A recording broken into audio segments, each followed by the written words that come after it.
A milestone in the life of a missionary.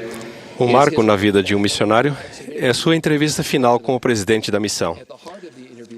O momento decisivo da entrevista será a conversa sobre o que parecerá ter sido uma vida inteira de experiências inesquecíveis e lições importantes que foram obtidas em apenas 18 ou 24 meses. Embora muitas dessas experiências e lições sejam comuns ao serviço missionário, cada missão é única, com desafios e oportunidades que nos testam até o limite de nossa capacidade, de acordo com nossas necessidades e personalidade. Muito antes de deixar nosso lar para servir uma missão de tempo integral, deixamos pais celestiais para cumprir nossa missão mortal. Temos um Pai Celestial que nos conhece, nossos pontos fortes e pontos fracos, as habilidades e o potencial. Ele sabe qual presidente da missão e quais companheiros, membros e pesquisadores precisamos para tornar-nos o missionário, o marido, o pai e o portador do sacerdócio que podemos vir a ser. Profetas, videntes e reveladores designam missionários sob a direção e a influência do Espírito Santo. Presidentes de missão inspirados dirigem transferências a cada 6 semanas e rapidamente aprendem que o Senhor sabe exatamente onde Ele quer que cada missionário sirva. Há alguns anos, o Elder Javier Misiego, de Madrid, Espanha, estava cumprindo uma missão de tempo integral no Arizona. Naquela época, ser chamado missionário para os Estados Unidos pareceu um pouco incomum, já que a maioria dos jovens da Espanha estavam sendo chamados para servir em seu próprio país. Ao término de um serão da estaca, no qual ele e seu companheiro haviam sido convidados a participar, o Elder Misiego foi abordado por um membro menos ativo da igreja. Levado por um amigo, era a primeira vez que aquele homem entrava em uma capela em anos. Ele perguntou ao Elder Misiego se ele conhecia um certo José Misiego, de Madrid. Quando o Elder Misiego respondeu que o nome de seu pai era José Misiego, o homem ficou entusiasmado e fez mais algumas perguntas para confirmar se aquele era o mesmo José Misiego. Quando concluíram que estava falando do mesmo homem, aquele membro menos ativo começou a chorar. Seu pai foi a única pessoa que batizei durante toda a minha missão, explicou ele. E descreveu como a missão dele tinha sido, em sua concepção, um grande fracasso. Ele atribuiu seus anos de inatividade e sentimentos de inadequação e preocupação, acreditando que tinham, de alguma forma, decepcionado ao Senhor. O Elder Misiego, então, descreveu que aquele suposto fracasso de um missionário significou para a sua família. Disse que seu pai, batizado quando era um jovem adulto solteiro, tinha se casado no templo e que o Elder Misiego era o quarto de 6 filhos e que todos os 3 filhos e uma irmã tinham servido missão de tempo integral e que todos estavam ativos na igreja e que todos que eram casados haviam sido selados no templo. O ex-missionário menos ativo começou a soluçar.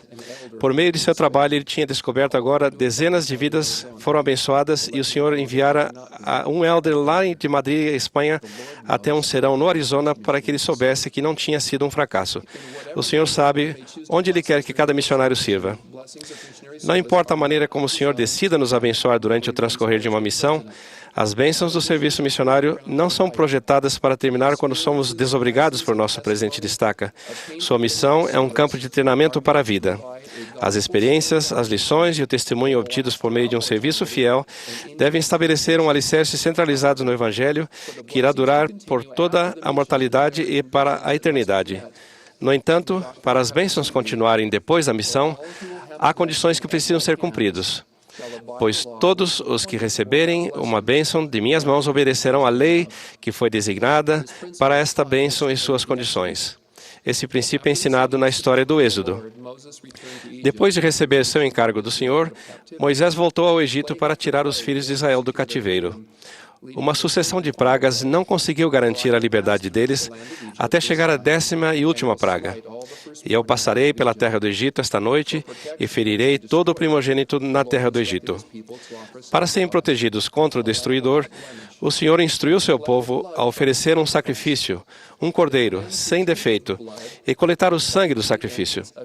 Eles deviam então tomar do sangue e passá-lo na entrada de cada casa, em ambas as ombreiras e na verga da porta, com esta promessa: vendo eu sangue, passarei por cima de vós, e não haverá entre vós praga de mortandade. E foram os filhos de Israel e fizeram isso como o Senhor ordenara. Eles ofereceram o sacrifício, coletaram o sangue e passaram-no em suas casas. E aconteceu à meia-noite que o Senhor feriu a todos os primogênitos na terra do Egito. Moisés e seu povo, de acordo com a promessa do Senhor, foram protegidos. O sangue utilizado pelos israelitas, simbolizando a futura expiação do Salvador, foi um produto do sacrifício que eles haviam oferecido. No entanto, o sacrifício e o sangue, por si sós, não teriam sido suficientes para o recebimento da bênção prometida. Se eles não tivessem passado o sangue no batente da porta, o sacrifício teria sido em vão. O presidente Monson disse: "O trabalho missionário é árduo, sobrecarrega as energias do indivíduo, requer seus maiores esforços. Nenhum outro trabalho exige mais horas, maior devoção, tanto sacrifício e orações fervorosas." Como resultado desse sacrifício, voltamos de nossa missão com nossos próprios dons. O dom da fé, o dom do testemunho, o dom de compreender o papel do Espírito, o dom de estudo diário do Evangelho, o dom de ter servido nosso Salvador. São dádivas cuidadosamente embaladas em escrituras gastas, exemplares esfarrapados de pregar meu Evangelho, diários missionários e um coração grato. No entanto, tal como no caso dos filhos de Israel, as bênçãos contínuas associadas ao serviço missionário exigem que essas coisas sejam aplicadas após o sacrifício. Há alguns anos, quando minha mulher e eu presidíamos a missão Espanha-Barcelona, eu dava uma última designação a cada missionário na entrevista final. Ao voltarem para casa, pedi-lhes que reservassem um tempo para ponderar as lições e dádivas que haviam recebido do generoso Pai Celestial. Pedi-lhes que fervorosamente fizessem uma lista e ponderassem a melhor forma de aplicar aquelas lições em sua vida depois da missão. Lições que influenciariam cada faceta da sua vida: estudos, escolha da carreira, casamento e filhos, futuro serviço na igreja e, mais importante, a pessoa em que eles continuariam a se tornar e seu desenvolvimento contínuo como discípulos de Jesus Cristo. Nunca é tarde demais para qualquer ex-missionário ponderar as lições aprendidas por meio do serviço fiel e para aplicá-las com mais diligência. Ao fazermos isso, vamos sentir a influência do Espírito mais plenamente em nossa vida. Nossa família será fortalecida e vamos nos aproximar mais de nosso Salvador e do Pai Celestial. Em uma conferência geral anterior, o elder Elton Perry fez este convite: peço aos ex-missionários que se dediquem novamente, que cultivem outra vez o espírito da obra missionária e o desejo de servir. Peço-lhes que se pareçam com missionários do Pai Celestial, que sirvam e ajam como eles. Quero prometer-lhes que há grandes bênçãos reservadas a vocês se continuarem com o zelo que possuíam como missionários de tempo integral. Agora, para os jovens que ainda têm de servir missão de tempo integral, compartilho o conselho do presidente Monson, de outubro do ano passado. Repito o que os profetas há muito têm ensinado: todo rapaz digno e capaz deve preparar-se para servir em uma missão. O serviço missionário é um dever do sacerdócio. É uma obrigação que o Senhor espera de nós, que tanto recebemos dele. Assim como aconteceu com os missionários do passado e do presente, o Senhor conhece você e tem uma experiência de missão preparada para você. Ele conhece seu presente de missão e sua maravilhosa esposa, que vão amar você como amam seus próprios filhos e que vão buscar inspiração e orientação em seu favor. Ele conhece cada um de seus companheiros e o que você vai aprender com eles. Ele conhece cada área em que você vai trabalhar, os membros que você vai encontrar, as pessoas que você vai ensinar e as vidas que você vai influenciar por toda a eternidade. Por meio do serviço dedicado e sacrifício voluntário, sua missão se tornará uma terra santa para você. Você vai testemunhar o milagre da conversão à medida que o Espírito operar por seu intermédio para tocar o coração das pessoas que você ensinar. Ao se preparar para servir, há muito a fazer. Para tornar-se um servo eficaz do Senhor, será preciso mais do que ser designado: colocar uma plaqueta em seu nome e entrar no centro de treinamento missionário. É um processo que começa bem antes de cada um de vocês passar a ser chamado de elder. 1. Ir para a missão com seu próprio testemunho do Livro de Mormon, obtido por meio do estudo e da oração. O Livro de Mormon é uma vigorosa prova da divindade de Cristo. Também é uma prova da restauração realizada por meio do profeta Joseph Smith. Como missionário, você primeiro deve ter um testemunho pessoal de que o Livro de Mormon é verdadeiro. Esse testemunho do Espírito Santo vai tornar-se um ponto central de seu ensino. 2. Ir para a missão digno da companhia do Espírito Santo. Nas palavras do presidente Ezra Taft Benson, o Espírito é o elemento mais importante desse trabalho. Se o Espírito magnificar o seu chamado, vocês poderão fazer milagres para o Senhor no campo missionário.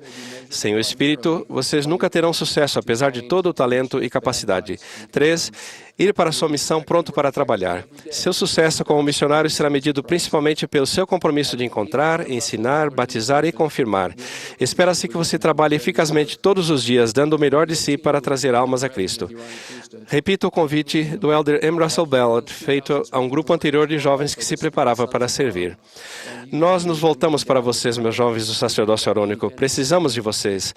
Como os 2.000 jovens guerreiros de Elamã, vocês são também filhos espirituais de Deus e podem também ser investidos do poder para edificar e defender seu reino. Precisamos que façam convênios sagrados, assim como eles fizeram. Precisamos que sejam meticulosamente obedientes e fiéis, assim como eles foram. Ao aceitarem esse convite, vocês vão aprender uma grande lição como o Elder Misiego e todos os que serviram fielmente voltaram e aplicaram o que aprenderam. Vão descobrir que as palavras de nosso profeta, o presidente Thomas S. Monson, são verdadeiras. Vocês têm no serviço missionário a maior oportunidade de sua vida. As bênçãos da eternidade os aguardam. Vocês têm o privilégio de serem não apenas espectadores, mas participantes no palco do serviço do sacerdócio. Testifico que isso é verdade. Em nome de Jesus Cristo. Amém.